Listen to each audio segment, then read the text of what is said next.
Buenas noches, jóvenes. Hola. Inicio a la clase curso Derecho de los Pueblos Indígenas, aula virtual sección F, hoy viernes 18 de febrero del año 2022.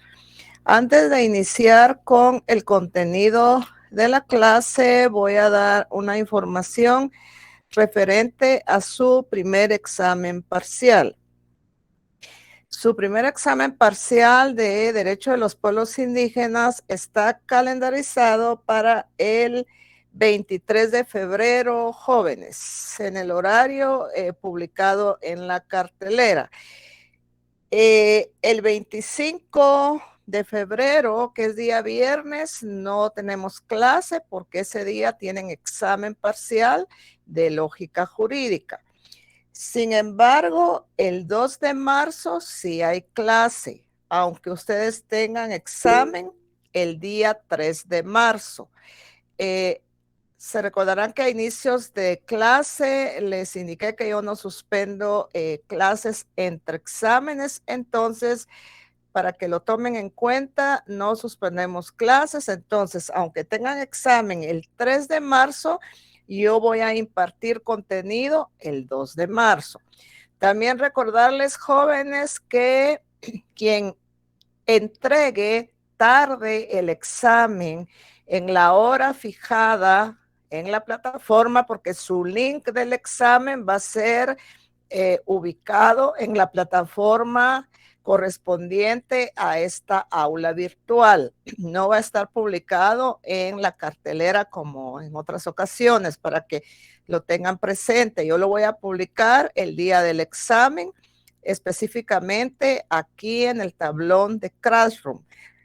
Y recordarles que quien entregue tarde el examen no tendrá nota, porque tienen que aprender a ser responsables. Van a ser abogados, van a ser abogadas, y por ejemplo, si ustedes llegan tarde a una audiencia, ya no pueden entrar a esa audiencia. Si una apelación la entregan tarde, ese recurso ya no es admitido. Una prueba que presenten fuera de tiempo igualmente ya no es tomada en cuenta. Entonces, igualmente en el examen vamos a aplicar estas reglas. Igualmente recordarles que quien no asista al examen tiene que presentar una prueba fehaciente del motivo por el cual no se examinó. En el caso de la revisión de exámenes, también dijimos que quien puntee subido los 25 puntos, no voy a dar revisión, porque ahorita es muy difícil medir esta situación porque estamos en aula virtual. Igualmente hay ahorita 93 personas en sala. Yo tengo asignados 225 estudiantes, entonces voy a hacer también la valoración de cuántos estudiantes de los que no se conectan sacan determinados punteos. Igualmente llamo a la conciencia de ustedes, jóvenes, que no se presten a estar dándole copia a los compañeros. Hagan su examen en forma individual, no grupal, porque esto hace que pierdan tiempo en resolver el examen y puede hacer que un compañero tenga una respuesta que no es. Y máxime aquellos estudiantes que no asisten, también no prestarse a ayudarles, porque el daño se los están haciendo a ellos. El día de mañana ellos no van a poder resolver casos. Si van a estar ante una fiscalía, les va a costar. Entonces, desde ahorita, si quieren ser solidarios con sus compañeros de clase, no se presten a ayudarles en el examen, y máxime si es un estudiante que no ha asistido a ninguna de las clases que hemos impartido. Voy a decirles ahorita lo que les entra en el contenido. Como lo dijimos a inicio de curso, el tema 2 del programa, que es despojo, va a ser evaluado en el segundo examen parcial, cuando ya hayan completado la lectura de La Patria del Criollo de Severo Martínez Peláez. En el primer examen entra el contenido del tema 1, donde están los conceptos básicos: multiculturalidad, interculturalidad, identidad de los pueblos indígenas, en el marco de las integraciones normativas que hemos realizado en clase. Y también entran los siguientes instrumentos internacionales: Constitución Política de la República de Guatemala, en los artículos que hemos visto. entra la Declaración Universal de los Derechos Humanos completa, Pacto Internacional de Derechos Civiles y Políticos completo, Pacto Internacional de Derechos Económicos, Sociales y Culturales completo, Declaración sobre la eliminación de todas las formas de discriminación contra la mujer completa, porque esa sí la vimos, la leímos y dejamos algunas tareas de ejercicios de ubicación, y la Convención Internacional sobre la eliminación de todas las formas de discriminación racial completa. Ahora, con relación a la Declaración de las Naciones Unidas sobre Derechos de los Pueblos Indígenas, Declaración Americana sobre Derechos de los Pueblos Indígenas, entran aquellos artículos vistos en clase. En cuanto al acuerdo sobre identidad y derechos de los pueblos indígenas, igualmente entra solo lo que hemos visto en clase, parte del preámbulo, numeral 1 romano, numeral 2, numeral 4, en los artículos que hemos leído. Tema de discriminación y racismo entra hasta lo que veamos el día de hoy. Se va a evaluar en el examen jóvenes manejo de ley, ubicación normativa e integración. Entonces, quienes no han hecho sus ejercicios, sí les recomiendo hacerlo porque si no, se les va a complicar el tiempo en el examen y, como repito, quien lo entregue tarde no tendrá la nota. Vamos a dar inicio con la retroalimentación habitual de nuestra clase. Y para tales efectos voy a pedir a Padilla Oliva Beni Libardo que encienda su micrófono. Padilla Oliva Beni Libardo.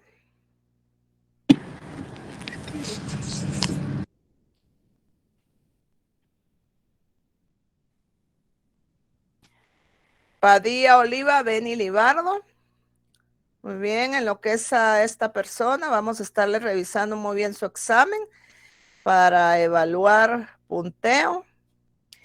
María Luisa Castillo dice que está enfermo. Bueno. Ruiz Méndez María José.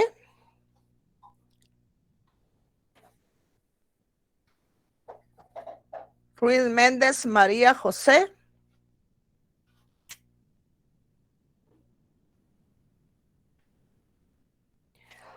Borrayo Zamora Edna Valesca. Buenas noches, licenciada. Buenas noches, Edna. ¿Puede usted iniciar con la retroalimentación del día miércoles? ¿Qué fue lo que vimos en clase? Sí, licenciada, con mucho gusto. Vimos leímos los acuerdos sobre entidad sobre los pueblos indígenas y una parte sobre todas las formas de discriminación para ubicar dónde hay o no discriminación, dónde operan los verbos rectores, dónde hay vulneración de los derechos humanos y dónde hay vulneración de la dignidad. Hicimos esos ejercicios de ubicación. También leímos el numeral 2, literal C, del acuerdo sobre identidad de los pueblos indígenas y su lucha contra la discriminación. También vimos instrumentos internacionales y dijimos que es una vinculación jurídica con la Convención Internacional para todas las formas de discriminación racial, pero también está vinculada con la Declaración de las Naciones Unidas y con el Convenio 169 de la OIT, que viene a dar la participación y consulta de los pueblos indígenas para erradicar cualquier forma de discriminación por cualquiera de los motivos regulados en el artículo 202 bis del Código Penal. Gracias, Edna. Le recomiendo que para la próxima clase me encienda su cámara. Fue una de las reglas que dimos a inicio del curso también. Oye, Edna, muchas gracias. A ver, Lesbia Ivonne Alvarado Morales.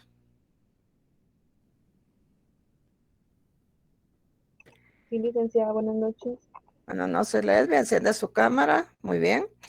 ¿Qué más podría usted complementar con la retroalimentación de lo que vimos el día miércoles?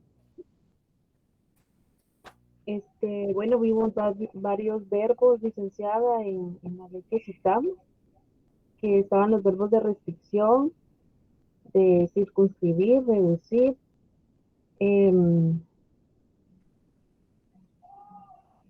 bueno, hicimos varios ejercicios también donde ubicamos si había discriminación.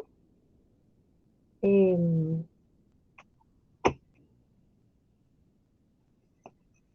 y lo del convenio del 169 también, licenciada. Muchas gracias, Ivonne. A ver, jóvenes, vamos ahorita a clarificar algunos conceptos que de conformidad a los ejercicios que hicimos el miércoles, pude ver que todavía se maneja confusión. Vamos a estar ahorita, hoy vamos a hacer otros 2 ejercicios de resolución de casos para que ustedes puedan aplicar los enfoques que también manejamos en clase, género, etario, multicultural y de derechos específicos. También vamos el día de hoy en los ejercicios que vamos a hacer, vamos a estar visualizando los verbos rectores de la discriminación, pero sí quiero aclarar ahorita lo de los actos de lenguaje, que pude percibir el miércoles que hay un poco de confusión. Los actos de lenguaje, jóvenes, van a estar presentes en toda nuestra vida cotidiana, no solo en un caso de discriminación. O sea, no solo ahí se da el locutivo, el ilocutivo y perlocutivo. Recordemos que al inicio dijimos que la discriminación es un delito que opera por acciones. Por eso es que está catalogada con sus 4 verbos rectores. Y el lenguaje tiene mucho que ver porque nos va a servir para medir si realmente se da una distinción, una restricción, una exclusión o una preferencia. Y que estos verbos rectores tengan como finalidad, primero que nada, vulnerar la dignidad de la persona humana, pero recuérdense que aquí también tenemos que analizar en el caso de los pueblos, si también se vulneró la dignidad de un pueblo como tal. Y también nos va a permitir ver si se ha vulnerado cualquiera de los derechos protegidos. Esa es la finalidad de la discriminación. Entonces, yo ahorita estoy haciendo uso del lenguaje. ¿Qué es el lenguaje? Es mi vehículo de comunicación. Recordemos que yo me puedo comunicar con ustedes en forma verbal, lo estoy haciendo ahorita. ¿Qué estoy haciendo ahorita? Usando mi acto locutivo. ¿Cuál es mi intención? Es el acto ilocutivo, dar mi clase, transmitir los conocimientos hacia ustedes. Y el perlocutivo va a ser la consecuencia. ¿Cuál va a ser la consecuencia? Pues que ustedes, si están en clase, el día miércoles les vaya bien en su examen parcial. Entonces, eso va a medir que ustedes sí han adquirido los conocimientos. Ahora bien, en un caso de discriminación, el acto locutivo, ilocutivo y perlocutivo, ¿para qué me van a servir? Pues precisamente para verificar si se operó los verbos rectores. Pero, por ejemplo, en el caso del Hospital Roosevelt, alguien de ustedes me dijo al finalizar la clase, pero licenciada, y dependiendo de la forma como se lo dijeron a la persona que llegó a donar la sangre, ahí, si no se le vulneró un derecho humano a esta persona, si no se le vulneró su dignidad, no hay discriminación. Entonces, muchas veces en nuestra vida cotidiana, por ejemplo, podemos usar el acto locutivo, el ilocutivo y el perlocutivo, muchas veces cuando estamos peleando con alguien o nos enojamos. Entonces, ahí, ¿cómo digo yo las cosas? Pues puede ser que yo me enoje y en lo que es esta situación de los conflictos se le llama escalada. Yo crezco en escalada y cada vez me enojo más y sube mi situación de enojo. Y la otra persona igual. Entonces, dijimos en clase que, por ejemplo, si ustedes, entre ustedes, a alguien le dicen, por ejemplo, pareces indio maleducado.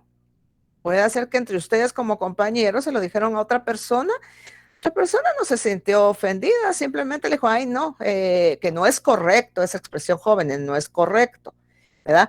Pero no le vulneraron un derecho protegido a la persona, quizá le faltaron el respeto, igual cuando hay una discusión.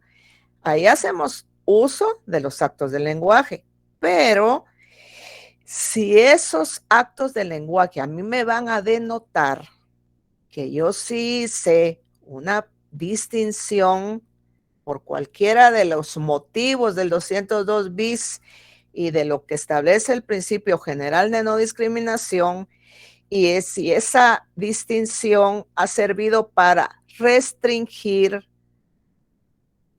un derecho protegido, y si yo hago una preferencia en base a que yo me siento superior a, ahí sí estoy ante un caso de discriminación. Entonces, estos actos de lenguaje van a estar presentes siempre en nuestra vida cotidiana, pero en lo que es discriminación y racismo nos van a servir para poder ver qué dijo la persona, o sea, el sujeto activo, cómo lo dijo, cuál fue su intención. Y si su intención es menoscabar un derecho protegido, vulnerar dignidad, ahí están operando esos verbos rectores. Y si se hace una preferencia o inclusive hay una distinción por, ya dijimos, el color de la piel o por las diferencias físicas de las personas, ahí ya estamos ante una discriminación donde está el racismo presente en sus componentes cultural y biológico. Hoy vamos a hacer otros 2 ejercicios que nos van a servir inclusive para clarificar la discriminación directa, la indirecta, ya sea total o parcial, la legal y la de hecho, que recuérdense que la de hecho es el resultado de que operen las anteriores. O sea, si se hizo una distinción, exclusión, restricción o preferencia, pues hay una discriminación de hecho porque es el resultado. Ahora bien, en el caso de Rigoberta Menchú, ahí hubo preferencia entre lo que es ser indígena y en lo que no ser indígena. Hubo una distinción, claramente hubo una distinción. Operó en forma directa, porque ahí directamente se vulneró un derecho protegido, se vulneró dignidad de la persona humana, y los actos de lenguaje pues nos sirven para decir, bueno, aquí sí hubo una situación de superioridad de las personas que se lo dijeron, hubo una desigualdad de no considerar a Rigoberta Menchú apta para estar en una corte, y aquí operó también el verbo restricción. ¿Por qué? Se le ciñe, se le restringe en lo que es el poder Rigoberta Menchú estar en una corte a ubicarla en un mercado donde equívocamente se piensa por esos estereotipos, por esos valores subjetivos, por esos prejuicios sociales de que todas las mujeres están para vender en un mercado. Ahora bien, en el siguiente caso, aquí es cierto, el Código Penal nos establece en el 202 bis un motivo de enfermedad, pero hagamos el análisis del caso. ¿Qué derecho se le vulneró a la persona que iba a donar sangre y que se le dice no puede donar porque usted es epiléptico y le dio hepatitis hace un año? Ningún derecho se le vulneró, al contrario. Recuérdense que si una persona dona sangre, es epiléptica, esta persona corre riesgo de morirse ahí, en lo que es el proceso de donación. Igualmente, si ha tenido hepatitis, pues aquí también corre riesgo porque es un daño hepático de que esta persona después desarrolle otro tipo de complicaciones. Entonces, aquí más que vulnerarle a esta persona un derecho protegido, prácticamente se le protegió de un daño mayor. Y aparte que el normativo, pues no es un normativo que tenga una discriminación legal, porque aquí no se hizo ninguna comparación. Todavía que hubiera llegado otra persona que había tenido hepatitis y a esta sí se le permitió donar y a él no, o que por ejemplo hubiera llegado una persona indígena a donar y se le dice, mire, usted no puede donar porque es indígena. Pues ahí ya vemos una preferencia. No es por los requisitos que se establecen en el normativo de cómo donar sangre. Entonces, hoy vamos a hacer otros ejercicios para que ustedes vayan haciendo esta dinámica. Y en los ejercicios de hoy, jóvenes, les voy a pedir que utilicemos normativa, fundamento, que utilicemos los verbos rectores, actos de lenguaje y que utilicemos también lo que es, más que todo, ver qué derechos tutelados se pudieron haber vulnerado o dignidad. Todavía no hemos entrado a los colectivos. Ahorita le doy la palabra a Edgar Rolando Zapeta Morales. Algo que les quiero decir es que después de su examen parcial, ya vamos a empezar con una dinámica en el marco de que ustedes van a presentar algunos casos, pero lo vamos a hacer en una forma dinámica, mediante roles. Y ahí la idea es que ustedes pues utilicen su normativa y resolvamos los casos, ¿verdad? Y que así vayamos aprendiendo dónde hay discriminación y dónde no hay discriminación. A ver, Edgar Rolando Zapeta Morales, tiene la palabra. Muchas gracias, licenciada. Disculpe, solo con una pregunta. Dígame, en cuanto al 202 bis, cuando habla de enfermedad, discriminación por enfermedad, ¿cuál podría ser un caso de esos? Bueno, vamos a poner ahorita el ejemplo del COVID. Bueno, si una persona es diagnosticada positiva con COVID, pues sabemos que aquí se va a cuarentena. Esta persona no puede decir que está siendo discriminada porque aquí volvemos a repetir la regla general del 44. El interés social prevalece sobre el particular. Pero estaría siendo discriminada esta persona si, por ejemplo, cuando ya ha pasado su cuarentena, ella regresa al trabajo y se le dice, mire, lo sentimos, pero usted por las secuelas que el COVID tiene, ya no puede trabajar en esta empresa. Y también aquí, jóvenes, entra una parte, por ejemplo, de los portadores de VIH-Sida. Hay situaciones en donde, por ejemplo, una persona que es portadora de VIH-Sida tiene los derechos universalmente reconocidos. Por ejemplo, esta persona puede desempeñarse en un empleo de oficina, puede desempeñarse, puede estudiar, ¿verdad? Entonces, aquí entraría la discriminación por enfermedad si, por ejemplo, la Universidad de San Carlos dijera, no, aquí no pueden, o les hiciera un examen a todos los estudiantes para admitirlos, para verificar si no han sido, si no son portadores de VIH-Sida, y si son portadores, no pueden estudiar. Ahí estaríamos ante un caso por enfermedad, Edgar. ¿Hoy? Muchas gracias, India. Muy bien, Edgar, muy bien. Entonces vamos, jóvenes, a seguir ahorita con elementos generales que nos van a servir. Dígame, Jorge Catalán. Buenas noches. Buenas noches, Liz. Mire, solo con una, no sé si consulta, ¿verdad? Pero, por ejemplo, yo en el ejercicio de Rigoberta Menchú había puesto que también se vulneró el artículo 29 constitucional, que fue libre acceso a tribunales, y el artículo 58, que es identidad cultural. Así es como usted necesita que se realicen los ejercicios, ¿no? Correcto, así es, Jorge, así. Porque, vamos a ver, Jorge, va a ser en los ejercicios que vamos a hacer en clase, por ejemplo, que un compañero va a hacer el rol de abogado defensor. Él tiene que decir, sí, aquí hubo discriminación, pero tiene que fundamentarse, ¿verdad? Primero están los hechos, pero tiene que fundamentarse. Y, por ejemplo, hagamos de caso que usted, Jorge, va a defender al presunto actor de este hecho. Usted le va a tocar, aunque usted sepa que sí es culpable, pues le va a tocar argumentar, porque es parte de, le va a tocar argumentar, no, mi defendido es inocente, él no cometió escándalo por esto, pero tiene que fundamentarlo.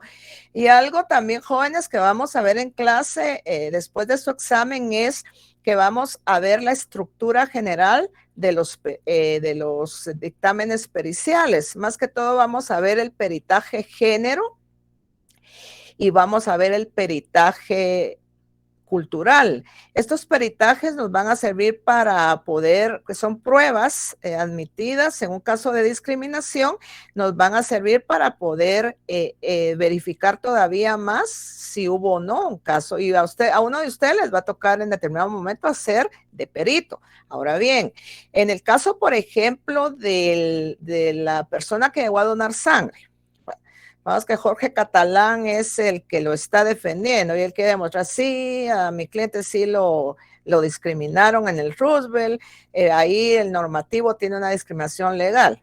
Entonces viene Jorge y puede auxiliarse de un perito, que puede ser un médico, donde el médico diga, no, don Pedro Solís no tenía por qué no donar sangre, porque medios científicos. Igual, el Roosevelt podría tener la presencia de algunos médicos o especialistas, decir, no, está probado científicamente que quien es epiléptico y quien ya le ha dado hepatitis, entre otras cuestiones, no puede donar sangre. Entonces, así es, Jorge, como tenemos que manejar los análisis, y así lo vamos a hacer el día de hoy. Para dar un panorama general, jóvenes, de lo que hablábamos el día miércoles también, se recordarán que dijimos que las víctimas de una violación a derechos humanos, y aquí también los pueblos indígenas, ya sea en forma individual o colectiva, tienen derecho a una reparación. Dijimos que la palabra reparación es restitución del daño causado. Y digna dijimos que es porque lleva relación con la palabra dignidad, con ese valor supremo, dignidad.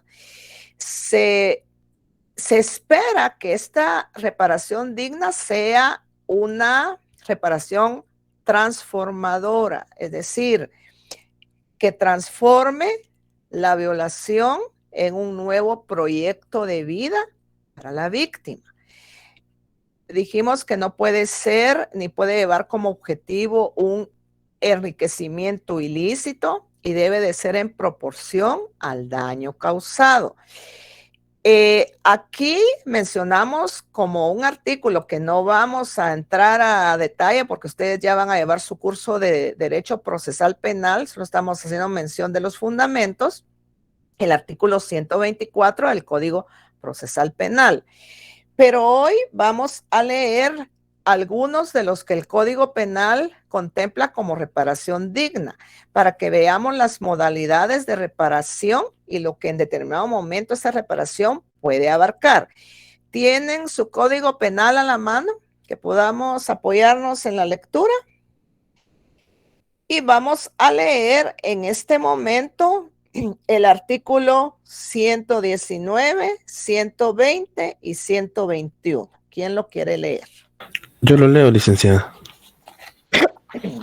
Dice, artículo 119 del Código Penal. Dice, extensión de la responsabilidad civil. La responsabilidad civil comprende 1. La restitución. 2. La reparación de los daños materiales y morales. 3. La indemnización de perjuicios. Artículo 120. La restitución. La restitución deberá hacerse de la misma cosa, siempre que fuere posible, con abono de deterioros o menoscabos a juicio del tribunal, y aunque la cosa se hallare en poder de un tercero que la haya adquirido legalmente, salvo su derecho a repetir contra quien corresponda. Esta última disposición no es aplicable cuando la cosa sea irreivindicable del poder del tercero, por haberla adquirido en la forma y con las condiciones que establecen las leyes civiles. El 121 también, ¿verdad? Sí. Reparación del daño material. La reparación se hará valorando la entidad del daño material, atendido el precio de la cosa y el de afección del agraviado, si constare o pudiere apreciarse. Muy bien, aquí vemos, jóvenes, que el Código Penal vuelve a reafirmar algunos de los conceptos que habíamos extraído de las normativas, por ejemplo, la Declaración de las Naciones Unidas. En el caso de los dos pactos también podemos encontrar estas formas de reparación digna. Ya vimos que el Código Penal tiene reguladas las formas de restitución la indemnización, y aquí podemos deducir una que es medidas de rehabilitación. Por ejemplo, cuando en el caso, por ejemplo, de Rigoberta Menchú, aquí una medida de rehabilitación se le aplicó como reparación digna por el daño moral causado, es decir, a ella se le afectó emocionalmente su integridad porque claramente se le discriminó. Y aquí vemos también las medidas de satisfacción que muchas veces pueden ser de índole monetario.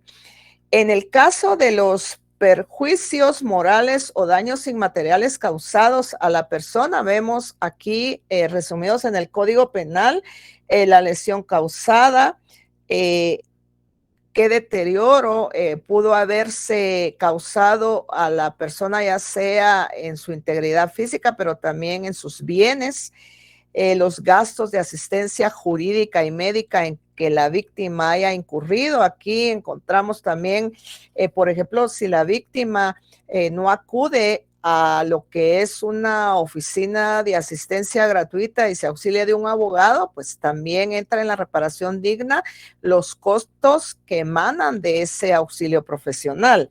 En el caso de la indemnización, pues sabemos que consiste en un pago por el daño causado. Igualmente, jóvenes, aquí podría entrar como gastos emergentes,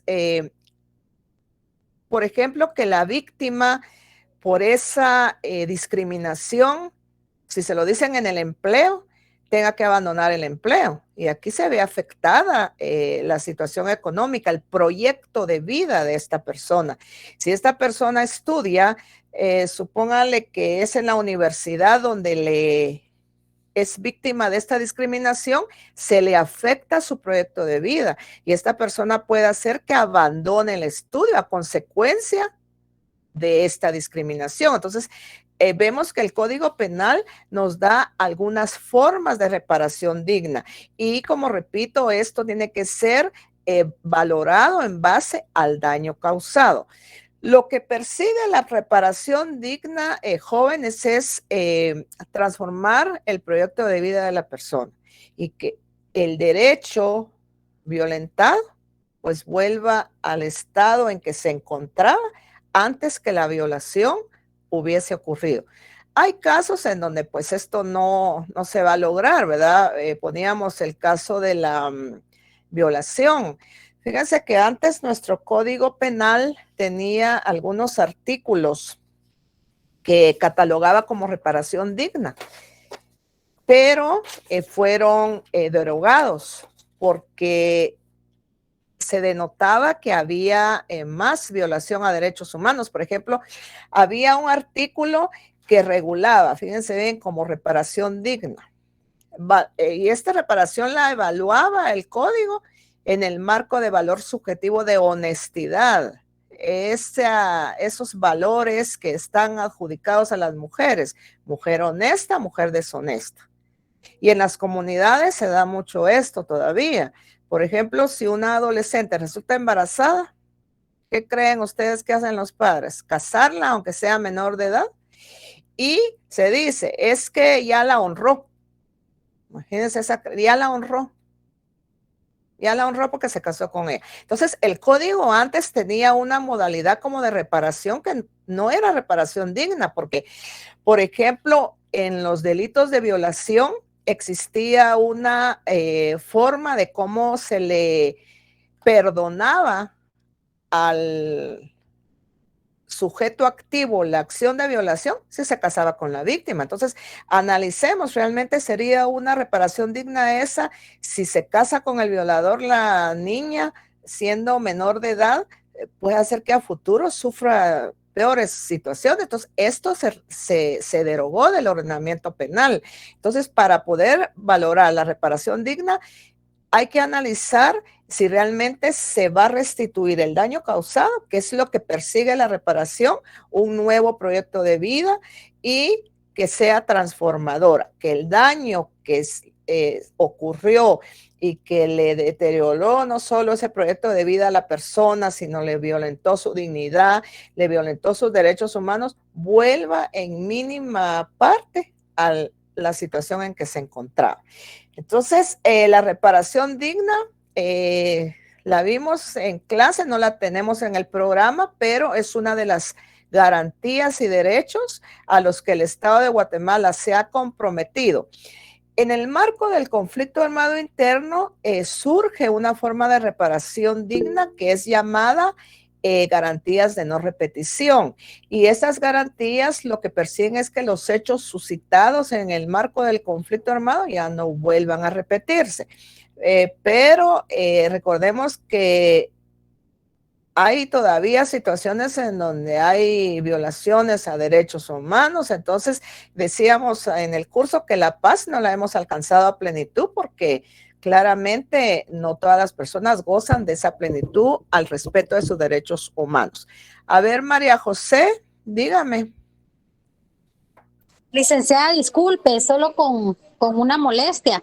Fíjese que solamente para pedir disculpas que el día de hoy no creo apto encender mi cámara porque fíjese que voy en camino en bus para Guate. Yo trabajo en el Centro Universitario de Jutiapa y me toca mañana presentarme a una capacitación en Guate y ahorita voy en bus. Entonces, por eso mismo voy a escuchar la clase, pero quería pedir su permiso para no encender la cámara y de repente tal vez no participar porque se oye la bulla. Está bien, está bien, María José, no se preocupe. Muy bien, jóvenes, entonces les decía que esta parte de la reparación digna no vamos a entrar a ver a plenitud el Código Procesal Penal porque ustedes van a tener un curso específico de procesal penal y que la reparación digna pues se otorga en todas las violaciones, no solo en discriminación y racismo, pero la estamos viendo porque es parte de ese derecho que tiene toda víctima. Y hay sentencias, jóvenes sentencias, inclusive emanadas en el seno de la Corte Interamericana de los Derechos Humanos, en donde ya se ha evidenciado las reparaciones dignas que han emanado de la Corte. Hoy vamos a ver algunos artículos del Código de Trabajo y vamos a hacer un ejercicio en base a 2 artículos del Código de Trabajo. Luego vamos a hacer otra resolución de caso para que ustedes pues aclaren todavía dudas que tengan en el marco de las diversas formas de discriminación. Y ya a partir de su segundo examen parcial vamos a ver el tema de lo que es el peritaje cultural y género para cerrar ya esta parte de la discriminación. Y los días viernes vamos a empezar con nuestros análisis de caso. Vamos a ir viendo paralelamente los derechos colectivos para que en cada ejercicio podamos ya ir evidenciando qué derechos colectivos de los pueblos indígenas se pudieron haber vulnerado. Entonces, tienen su código de trabajo, jóvenes, para que podamos hacer lectura de algunos artículos.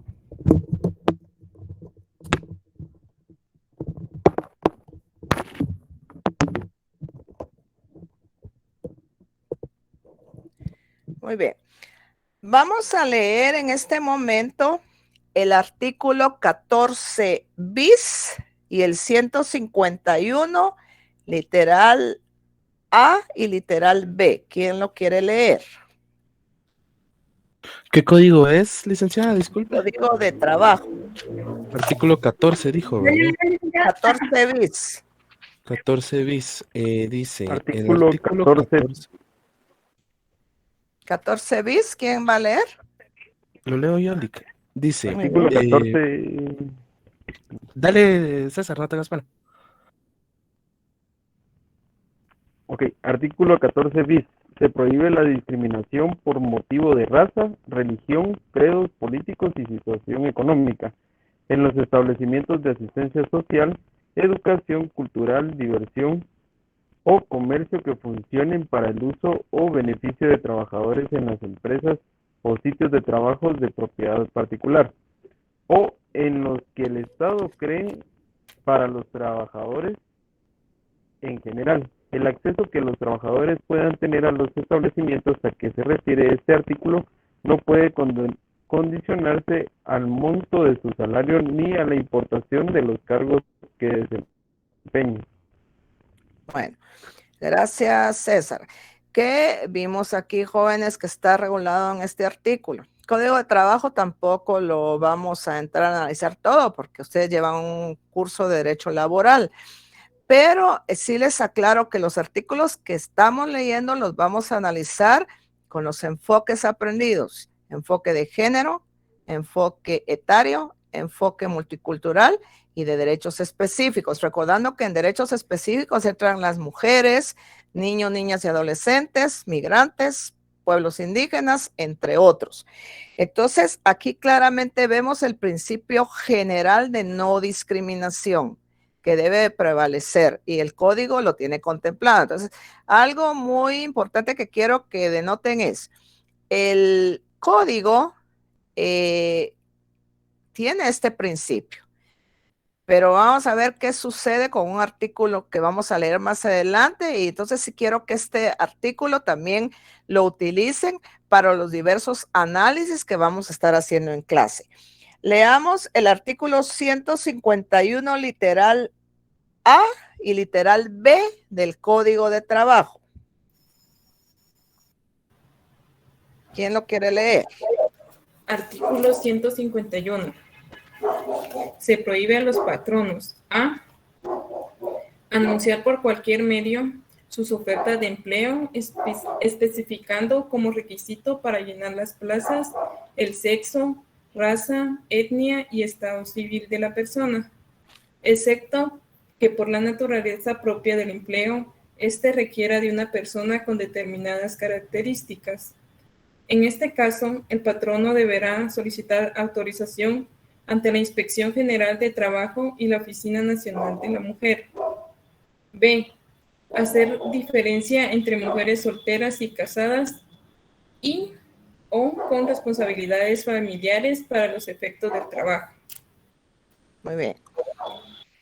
¿Qué vemos en este literal, jóvenes? Prohibiciones, principio general de no discriminación. Dice anunciar por cualquier modo sus ofertas de empleo, especificando como requisito para llenar las plazas el sexo. Claro que hay excepciones en donde realmente, por ejemplo, pueda ser de que se necesite que una persona pertenezca a una etnia o que realmente tenga sexo masculino, pero son excepciones. Pero aquí en el literal B, ¿qué es lo que vemos? Una norma protectora. Se prohíbe hacer diferencia entre mujeres solteras y casadas o con responsabilidades familiares. Esto, jóvenes, es un claro ejemplo de donde opera la discriminación indirecta. Por ejemplo, cuando a una mujer se le dice en la entrevista casada, soltera, soy soltera, dice la persona que va a la entrevista, muy bien. Entonces usted puede firmarme un compromiso de que en el lapsus que esté su contrato vigente no se va a casar. Y si la persona entonces firma eso, se le está realmente haciendo una distinción. ¿Qué vemos aquí entonces, jóvenes? Una discriminación indirecta de tipo parcial, porque se le va a dar el empleo, se le va a dar. Ella firma, pero renuncia. ¿A qué renuncia? A sus derechos sexuales y reproductivos. Entonces, aquí el patrono se está basando en una norma protectora que prohíbe, pero a la vez la está usando para, en forma indirecta, está haciendo una distinción en base a ¿qué? Al estado civil. O si la mujer tiene, por ejemplo, hijos, puede ser que le digan, ¿tiene niños? Sí, 4, tengo uno de 2, uno de 1. No le doy el empleo pero no se lo dicen, simplemente le dicen, le voy a avisar, se le va a llamar. Pero entonces ahí hay una distinción. ¿Por qué? Porque la señora tiene hijos. ¿sí? Igualmente puede hacer que se le diga a la persona, bueno, no tiene hijos, pero ¿puede usted firmarme un compromiso de que no se va a embarazar durante su contrato? Y sumado se va a hacer esta prueba de laboratorio donde me demuestra que ahorita no está embarazada. Entonces, aquí hay le dan el empleo, porque se lo dan, pero ¿qué está pasando? Hay una discriminación indirecta de tipo parcial, porque le están dando el empleo, pero en parte le están vedando otro derecho protegido. A ver, Mayra Castellanos tiene la palabra. Eso va a depender del Sí, le escucho, tipo Mayra. de trabajo referente al embarazo. O me refiero, como ahora no vemos diferencia, bueno, laboral, diferencia entre hombre y mujer, que me toca que hacer cosas fuertes. Ahí sí tendría que ver yo eso. A ver, Mayra, mira, hay situaciones en donde por situaciones de maternidad las mujeres no les pueden dar un trabajo forzado, pero aquí es donde entra esta parte que la CEDAW, que es la Convención sobre la Eliminación de todas las formas de discriminación contra la mujer, le da al Estado la posibilidad de cómo puede manejar esto, por medio de qué, medidas de carácter afirmativo. ¿Qué puede pasar aquí? Tiene que buscar la solución a esta situación. Por ejemplo, si una mujer embarazada, le voy a poner el ejemplo, si una mujer es embarazada y es policía nacional civil y esta mujer anda patrullando las calles, pero está embarazada, corre riesgo no solo ella, sino también el bebé. Entonces, ¿qué tiene que hacer aquí la Policía Nacional Civil? Ubicar a esta mujer en oficina mientras da a luz y ya se supera el periodo de embarazo. Si la despide, entramos ante una violación y a una distinción. Si la despiden por situaciones de embarazo. Entonces, aquí es donde el Estado de Guatemala tiene que manejar esa obligación de realizar ¿qué? Medidas de carácter afirmativo. Que eso no es discriminación, porque no estamos vulnerando los derechos protegidos. Recuérdense que el objeto de la discriminación siempre va a ser vulnerar un derecho protegido. Entonces, aquí claramente vemos que opera la discriminación indirecta de tipo parcial. ¿Quedó clara su duda, Mayra? No, le puedo hacer un comentario. Dígame. Por ejemplo, si una persona la contratan para hacer trabajo de campo me refiero como un tipo de trabajo social, suponiendo, ¿verdad? Pero van a comunidades, pero para eso fue contratada esa persona. Entonces, correría riesgo si la mujer está embarazada, pues, pero tampoco la podrían tener en oficina porque no estaría calificada para hacer el trabajo de ahí. Entonces, leamos lo que el Código de Trabajo nos está estableciendo en el literal A. Aquí hay una excepción. ¿Sí? Dice, siempre y cuando se requiera de una persona con determinada característica. Entonces, aquí no estaríamos ante una, porque mire, pues, llega la mujer y le dice, mire, usted va a trabajar en el campo. Sí, señora, pero usted está embarazada. En ese momento, usted si levanta un machete puede correr el riesgo de perder al bebé. Entonces, aquí no hay discriminación, porque lo que yo estoy explicando con la discriminación indirecta es que una norma protectora muchas veces sirve para hacer una distinción escondida, porque a usted claramente no le va a decir, mire, señora, no la contrato porque es casada. Pero en determinado momento sí están haciendo una distinción entre casadas y solteras. Pero en este caso de la persona del campo que usted me pone como por ejemplo, si esta mujer está embarazada, es claro de que va a correr riesgo su salud. Entonces imagínense en qué va a quedar el patrón. Si esta mujer se enferma o aborta o pierde al bebé. Entonces aquí es parte de poder manejar esta situación en cuanto no se le está vulnerando a él, al contrario, se le está protegiendo. Y miren, Mayra, recuérdense de la prevalencia de derechos humanos. Aquí también hay que ver el derecho del no nacido, ¿sí? El derecho de la niñez, el interés superior del niño prevalece ante cualquier otro interés. ¿Sí? ¿Ahora ya le quedó más clara la duda? Sí, gracias. Vaya, Mayra, estamos para servir. Muy bien, jóvenes. Vamos ahorita a pasar con nuestro primer ejercicio y para ello siempre vamos a manejar el código de trabajo. Pueden auxiliarse para el ejercicio en el marco del artículo 101 y 102 de la Constitución Política de la República de Guatemala. Por motivos de tiempo no los vamos a leer los de la Constitución.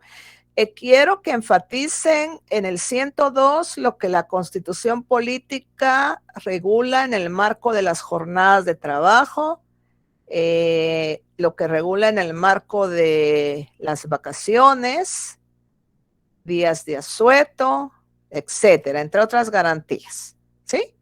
Ahora bien,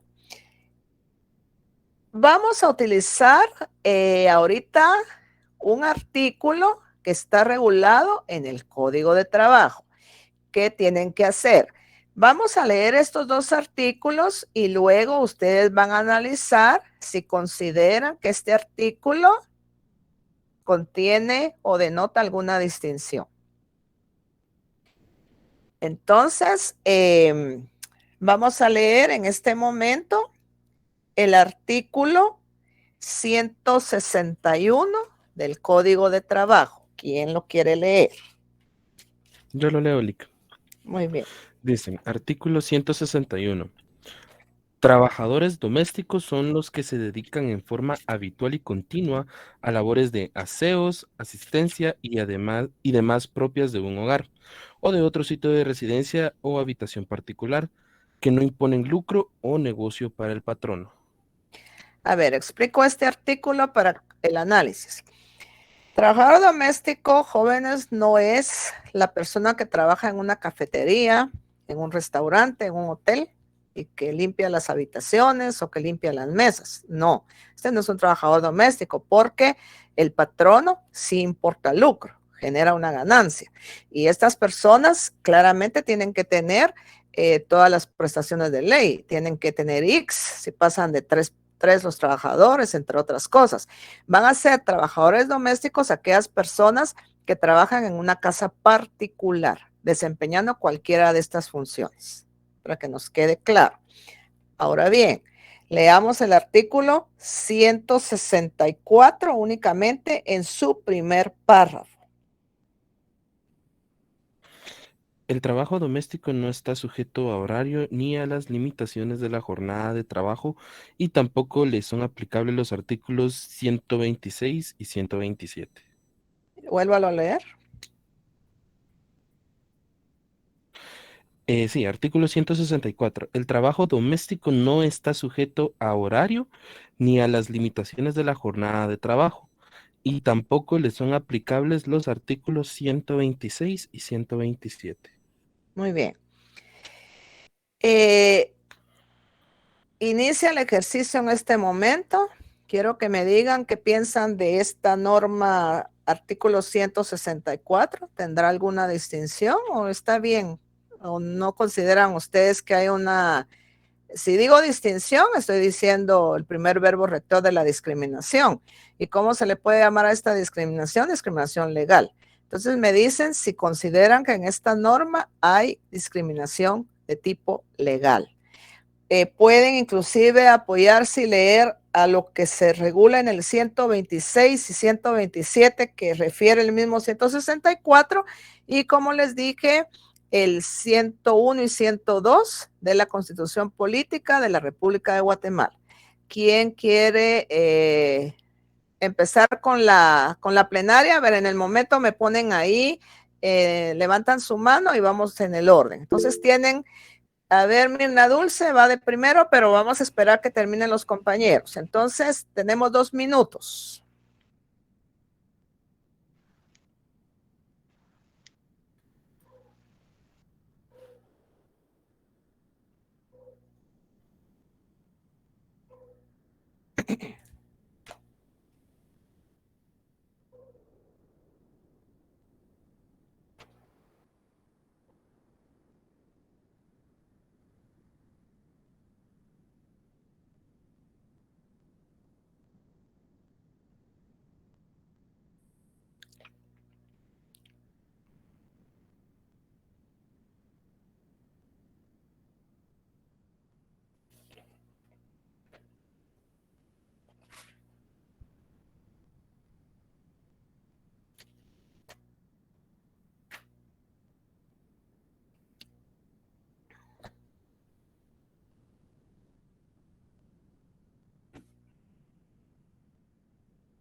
Utilizan normativa, fundamento. Si me van a dar respuesta con fundamento, jóvenes, ¿qué enfoque están utilizando para analizar la norma? De los enfoques que hemos aprendido en el curso y algunos fundamentos que ustedes puedan, hasta el momento de los que hemos visto, que puedan fundamentar su respuesta.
Bueno, tiene la palabra Mirna Dulce y luego David Alejandro Marroquín Canizales. Buenas noches, licenciada. Disculpe, fíjese que yo creo que se está discriminando a los y las trabajadoras domésticas y se les está restringiendo en su derecho que está en el artículo 126 del Código de Trabajo y el 127, porque dice que, según el artículo que leímos anteriormente, que no se les aplicará a ellos solo por el hecho de que no tienen restricción de horario, pero muchas veces lo que se da es que los trabajen en un horario fijo, aun si son domésticos. Entonces, ahí vemos que termina en respetar eso. Tendrán goce de asueto de salario en los días particulares, ¿verdad? Que se menciona en el artículo 7, que creo que es que no se da. Entonces, en mi opinión, en Guatemala se discrimina y se restringe mucho esos derechos.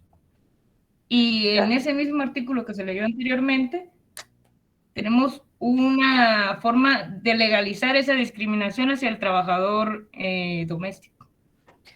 Muchas gracias. Vamos a ver David Alejandro y luego Salomé Salazar. Y Jorge Catalán después. Sí, ok, gracias, licenciada. Sí, en este caso, pues yo concuerdo con la compañera Dulce. Sí, definitivamente estaba leyendo el artículo completo y dice de que sí, prácticamente se les están restringiendo y se les están excluyendo, se excluyen a este tipo de trabajadores, y la Constitución del artículo 102 dice que todo trabajo, dice, será equitativo remunerado. Entonces, y también dice que también estaba viendo en este mismo artículo, en el 164, en el 126 y 127, que se le están negando el derecho de vacaciones y también a los días festivos. También estaba leyendo acá en este mismo artículo 164 que sí sí está obligado, tiene derechos de, ¿cómo se llama?, de descansar mínimo 10 horas y un día de descanso, pero igual se da a entender este artículo que se le está excluyendo de ciertos derechos como vacaciones y los días de asueto nacionales, ¿verdad? Entonces sí considero que existe una discriminación legal en estos artículos. Muy bien, David. Vamos a ver Salomé Salazar.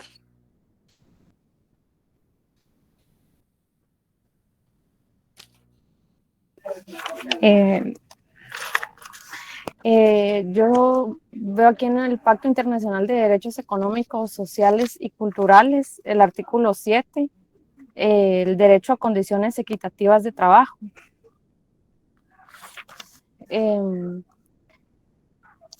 Dice que los Estados partes en el presente pacto reconocen el derecho de toda persona al goce de condiciones de trabajo equitativas y satisfactorias que le aseguren, en especial, una remuneración que proporcione como mínimo a todos los trabajadores salario igual por trabajo de igual valor, un salario equitativo e igual por trabajo de igual valor, sin distinciones de ninguna especie. En particular, debe asegurarse a las mujeres condiciones de trabajo no inferiores a las de los hombres con salario igual por trabajo igual.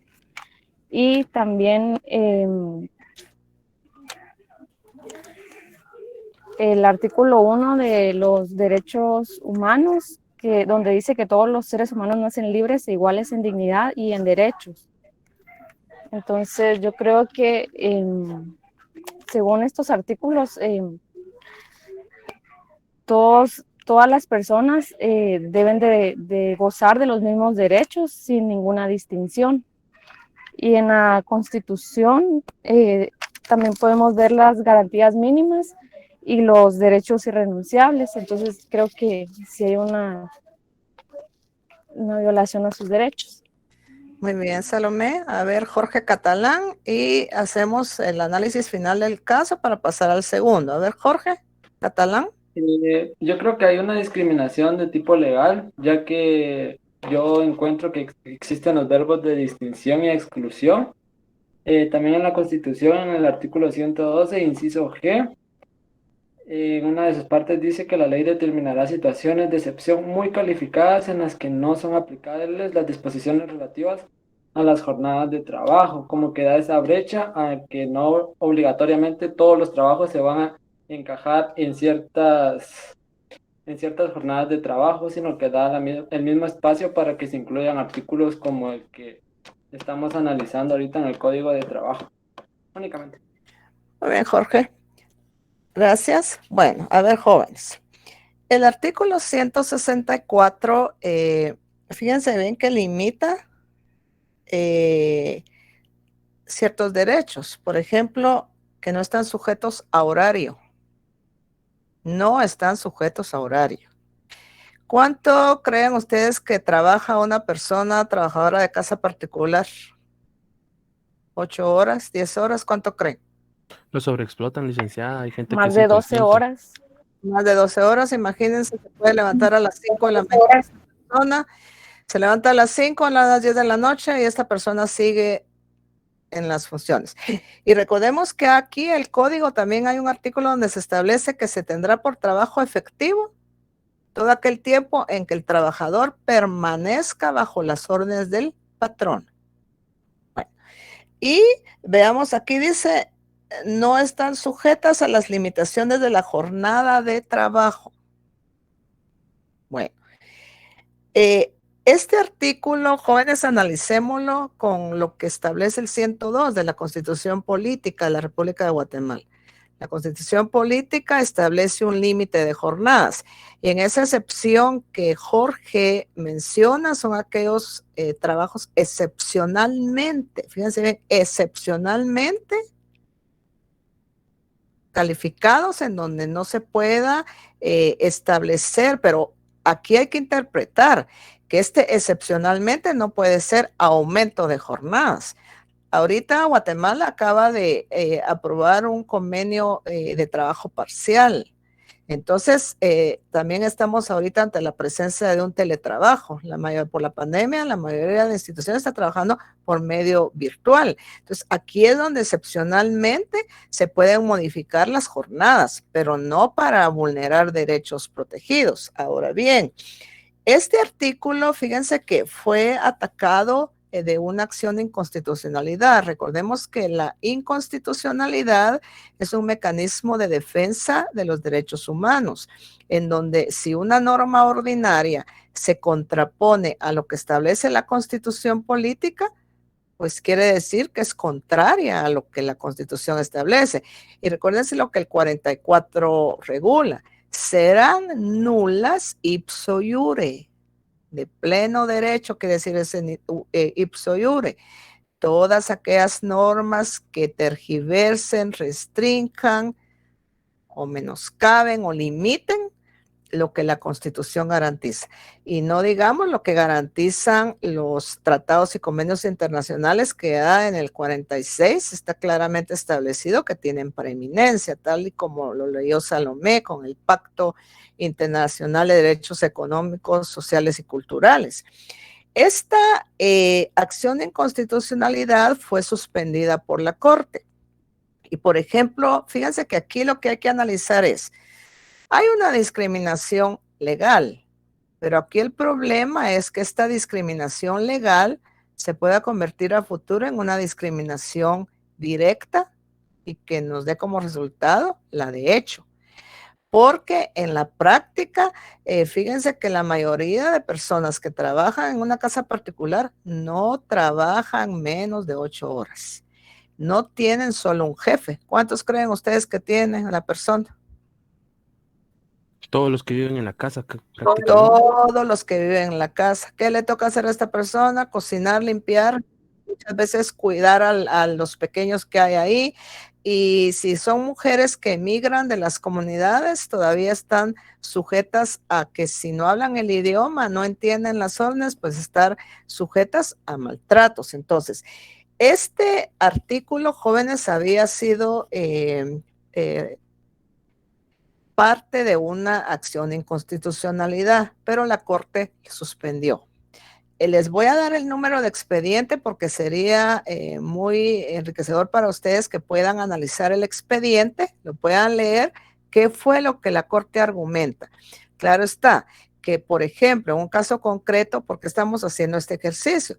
Porque puede ser que un día Salomé Salazar llegue una persona trabajadora de casa y diga, mire, fíjese que a mí yo trabajo 12 horas en la casa, no me pagan lo que es cierto, me dan el jabón, tengo luz, porque esas son ventajas económicas, ¿verdad? Le dan el jabón, me dan alimentos, entonces la parte patronal dice que yo ahí ya compenso que soy una malagradecida. Entonces a Salomé le va a tocar decir, no, sí hay discriminación, pero puede ser que Jorge Catalán sea el que está defendiendo a la parte patronal y va a decir, no, aquí no hay discriminación porque el código regula en el 164 que usted no está sujeta. Entonces, les estoy dando herramientas de análisis para que ustedes a la hora que entremos a los ejercicios en clase puedan hacer esta dinámica de auxiliarse de las normativas con argumentos fundamentados. Les voy a dar el número de expediente que declara sin lugar la acción de inconstitucionalidad de la Corte. Es el expediente número 549-2006, 549-2006 del 25 de junio del año 2008. Entonces vemos, jóvenes, cómo a veces es contradictorio que en una normativa que realmente tutela principios de justicia social, así lo establece el código desde sus considerandos, pues es contradictorio que se estén dando ciertas situaciones que a la luz de la Constitución política en donde se regula un principio de igualdad, una dignidad, una libertad y que está sostenido un principio general de no discriminación, pues existan normas aquí que a futuro puedan desencadenar discriminaciones de hecho. Vamos con el siguiente ejercicio. A ver, Salomé y Jorge Catalán, ¿levantaron la mano? No, licenciada, disculpe, Salomé. creo que ya no la bajé. Yo sí.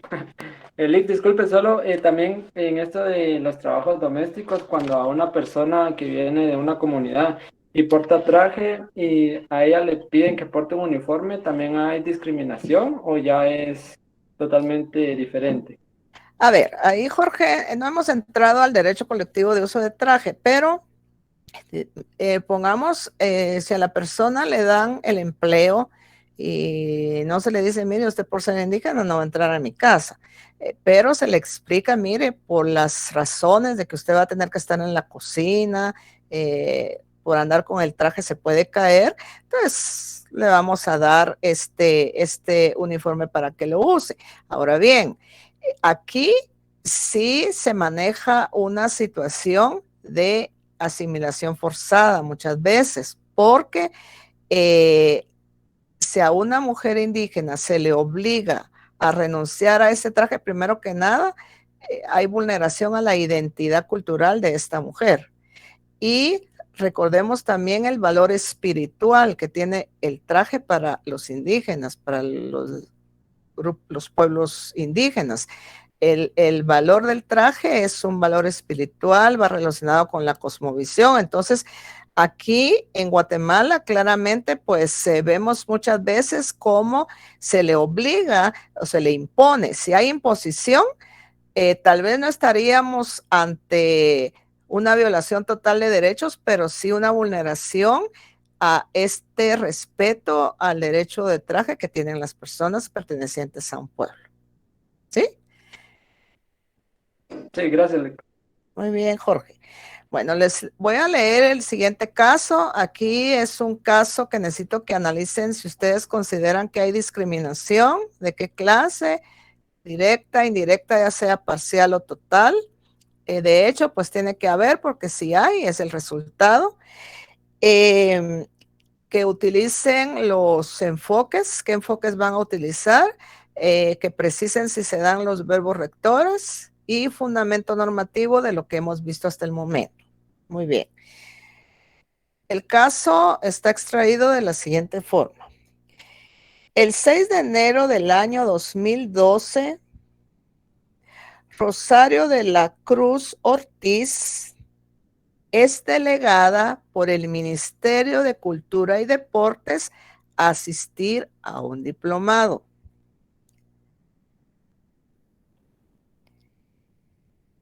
Cuando Rosario de la Cruz Ortiz llega al Hotel Conquistador Ramada, lugar en donde se iba a realizar el diplomado, ya se estaba repartiendo el primer coffee break. Eran las 10:30 de la mañana. Con la antelación del caso, los organizadores del evento repartieron tanto los tickets del coffee break matutino, almuerzo y coffee break de las 6 de la tarde. Rosario de la Cruz Ortiz llega al momento en que se está repartiendo el primer coffee y al dirigirse a la cola y llegar a la mesa respectiva, el mesero le indica: no puedo darle el coffee break porque usted no tiene su ticket. Rosario de la Cruz Ortiz sale indignada, se dirige hacia la Procuraduría de los Derechos Humanos y presenta una denuncia alegando que fue discriminada por ser mujer y por pertenecer a la etnia maya Cachiquel. Tienen 5 minutos, jóvenes, para analizar el caso.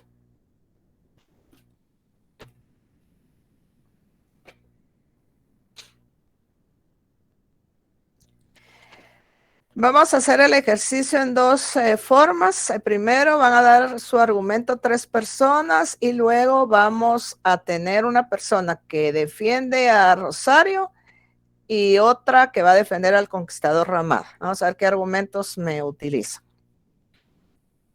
Solo me dicen quién quiere defender al Ramada y quién a la persona llamada Rosario de la Cruz Ortiz.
Muy bien, tiene la palabra en el orden de que han levantado la mano.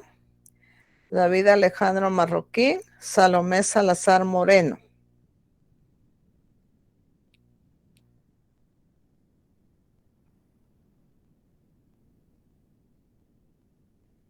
David Alejandro Marroquín, Canizales. Levantó la mano.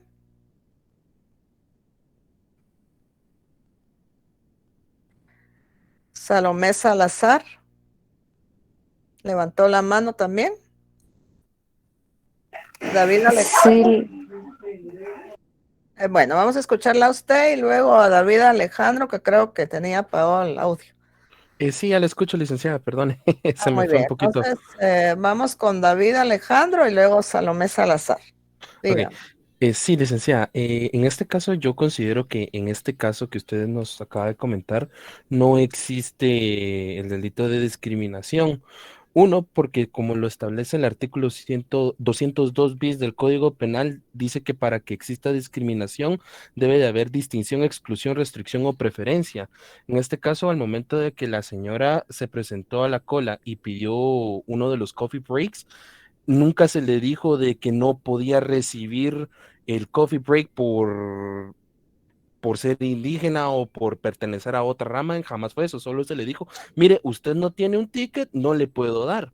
Lo que pudo haber hecho el que estaba dando la comida es decirle, mire, vaya por un ticket, puede que se le haya pasado, pero no hace referencia de que se le está discriminando ni que se le está excluyendo o haciéndose preferencia con otras personas. Simple y sencillamente la señora no tenía un ticket y como existe un proceso que ellos tienen que contabilizar cuántos almuerzos o cuántas refacciones están dando, es por ello que no le dieron ¿cómo se llama? Que no le dieron los alimentos. Si ella hubiese ido a tomar un ticket, fácil y sencillamente le pudieron haber dado su alimentación, su refa, ¿verdad? Eso es lo que yo considero. Muy bien, David, gracias. A ver, Salomé.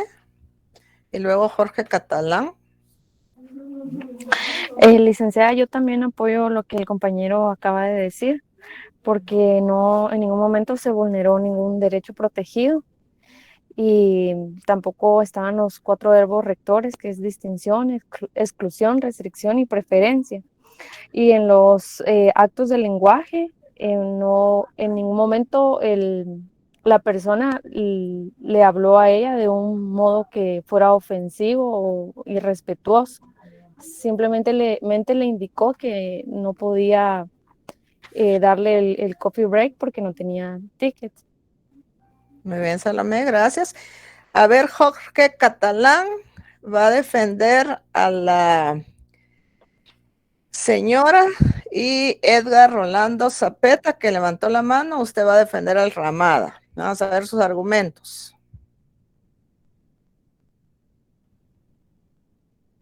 Edgar Zapeta y Jorge Catalán.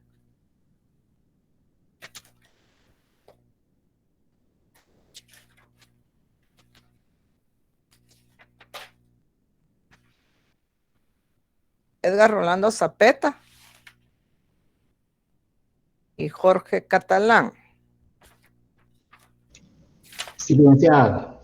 A ver, quiero oír, usted va a defender Edgar Rolando Zapeta, usted defiende a Rosario de la Cruz Ortiz y Jorge Catalán a lo Conquistador Ramada. Vamos a ver sus argumentos, cómo los hacen valer en este momento. Utilicen su normativa, jóvenes. ¿Comienzo yo o el compañero? A ver, Jorge, empiece usted. Argumento. Yo considero que, como dijeron los compañeros, no hay ningún caso de discriminación, porque en ningún momento se hizo distinción, exclusión, restricción o preferencia basada en los motivos de género, raza, etnia e idioma, ¿verdad? También, como mencionaba el compañero, el hotel también tiene sus propias normativas, ¿verdad? Donde para cada evento se realiza cierta cantidad de comida, ¿verdad? Y que únicamente se da a las personas que portan ticket. Y acá el mesero únicamente le explicó que no le podía dar el coffee break porque no portaba ticket. Y como usted mencionó que el caso, los tickets creo que ya tenían de conocimiento el Ministerio de Cultura y Deporte. También basados en el artículo 1 de la Convención sobre la eliminación de todas formas de discriminación contra la mujer, establece la definición de discriminación contra la mujer, donde podemos resaltar las palabras menoscabar o anular el reconocimiento y goce o ejercicio por la mujer, y creo que en ningún momento se dio a notar esas expresiones en el actuar del mesero. Jorge, bueno, ¿qué dice? Muy bien, César David. Vamos después con usted. Primero quiero escuchar el argumento de defensa para el Hotel Ramada. Sí, buenas noches, licenciada, nuevamente. Yo considero que el hotel va a argumentar que al inicio de la actividad se establecieron la normativa pues para llevar a cabo ese evento, y se tuvieron que haber dado las directrices, incluso las instrucciones para que todo el evento se llevara en un buen plan. Entonces, la persona que estaba recibiendo los tickets para servir el coffee break en este caso, simplemente digamos que su actuación está adherida a lo que se estableció desde el principio, ¿verdad? Entonces el hotel no violentó ningún derecho, no cayó en ninguna discriminación, de acuerdo y de conformidad con lo que se ha explicado, ¿verdad? Del 202 bis, que no se violenta en ningún momento. Gracias, Edgar. A ver, levantó la mano César David García y Mirna Dulce. A ver, Jorge. A la señora Rosario, disculpe. ¿Qué manda, Jorge? Yo entendí que yo iba a defender al hotel y el compañero a la señora Rosario, ¿era así o no? Sí, pues yo creo que se cambiaron los roles, pero usted defendió al hotel. Usted defendió al hotel y también vamos a ver Mirna Dulce María, que tiene que argumentar. Quizás el vicio no se encuentra en el momento en el que ella llega a pedir la comida, sino ella estaba en un evento donde automáticamente, si está en ese evento y es del Ministerio de Cultura, es porque se le invitó a ese evento, ¿no? Ajá. Sí, porque ella podía participar en dicho evento, y si todos los participantes tienen ticket, ¿por qué ella no? A ver, Mirna Dulce, usted está defendiendo a la señora, argumentos. Hay que ¿A qué hora llegó? A ver, vamos a ver, Mirna. A ella la invitaron, fue delegada, como fue delegada. Entonces, ¿por qué, a diferencia del resto de delegados, no le dieron ticket a ella? ¿A qué hora llegó? A ver, Mirna Dulce, ¿a qué hora llegó su patrocinada al hotel? ¿Llegó antes de que empezara el evento o llegó cuando ya se habían repartido los tickets? Llegó cuando ya se habían repartido. Ajá. Bueno, entonces, ¿qué me argumenta? Sí, pero entonces ahí ya no es culpa. Como todo buen organizador, uno siempre tiene que prever ese tipo de casos. Entonces, si uno está invitando a alguien en una conferencia, tiene que estar atento. A ver, muy bien, Mirna Dulce. A ver, vamos con Emanuel Ranfería, España. ¿A favor o en contra del hotel? Pues tengo dos posturas, Lick. La primera es de que si hubiese sido... cámara, Emanuel Ranferí. No, perdón, Lick, es que estoy en la calle y si la enciendo voy a parecer loco porque hablando del teléfono. No sé si puedo intervenir así solamente por hoy, perdone. Para la próxima le pido su cámara encendida. A ver. Es que acabo de salir de mi trabajo, disculpe. Vaya, ¿qué tiene que comentar? Lo primero es que si hubiese quien está recibiendo los tickets, porque lo he vivido yo en otros eventos, si hubiese sido una dama con un cuerpo agradable, bonita, o probablemente representando alguna institución, esta persona hace lo imposible, Lick, para conseguirle un ticket, porque recuerde que aparte el coffee break ya está pagado, entonces ellos están vendiendo un servicio y no van a permitir que un cliente o un invitado se moleste porque no se le dio de comer. Si ya le dimos de comer a 800 personas en un coffee break, ¿qué más da no darle de comer a una persona más, verdad? Pero sí muchas veces discriminamos, ¿verdad? Eso sería en favor de la dama. Y en favor del hotel también, recuerde que a este tipo de personas se les da una directriz, es como a los guardias de seguridad privada, se les dice no entra y no entra, ¿verdad? Porque probablemente tenemos 49 almuerzos y damos 50, a la misma gente que los está repartiendo les cobran el último almuerzo, ¿verdad? Que es mi humilde opinión, ¿verdad? Muy bien, Emanuel. A ver, la última intervención, César David García, para que ya terminemos en el horario de clase. A ver, César, levantó la mano. Sí, correcto. Mi argumento es que ahí hasta podemos ver un acto de corrupción. ¿Y por qué? Ella vamos a ver, incluido, estaba ¿acto de quién? De parte del hotel y del ministerio. ¿Por qué? Porque los platos, muchas veces se cancelan los platos que se adquieren o se consumen.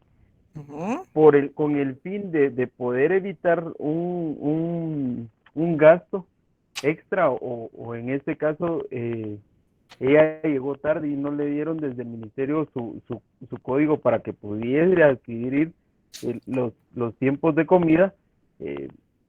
Pueda que ahí se mire una manipulación en el sentido que pagamos 60 platos y solo consumimos 30 y el resto me lo das, con el fin de poder obtener un beneficio, tanto el hotel como el ministerio. Sí existe un acto, para mi persona, un acto de discriminación.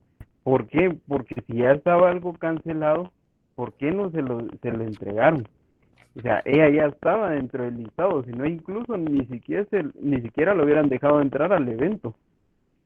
Muy bien, vamos a hacer el cierre, jóvenes. A ver, bueno, jóvenes, la persona fue delegada por el Ministerio de Cultura, no era un evento del Ministerio de Cultura, ella fue delegada en representación del Ministerio de Cultura. Ahora bien, recordemos que la discriminación denota distinción. A ella no se le limitó el acceso al evento. Ella fue invitada, llegó al evento como cualquier otra persona. ¿Cuál fue el problema? Que cuando ella llega tarde, ya estaban repartiendo el coffee y ya habían repartido los tickets correspondientes. Entonces, ella llega, no porta su ticket, y el mesero le dice, no se la puedo dar porque usted no porta el ticket. Ahora bien, recordemos que por políticas de los hoteles, cuando se realizan eventos, se hace un estimado de personas que van a llegar al consumo.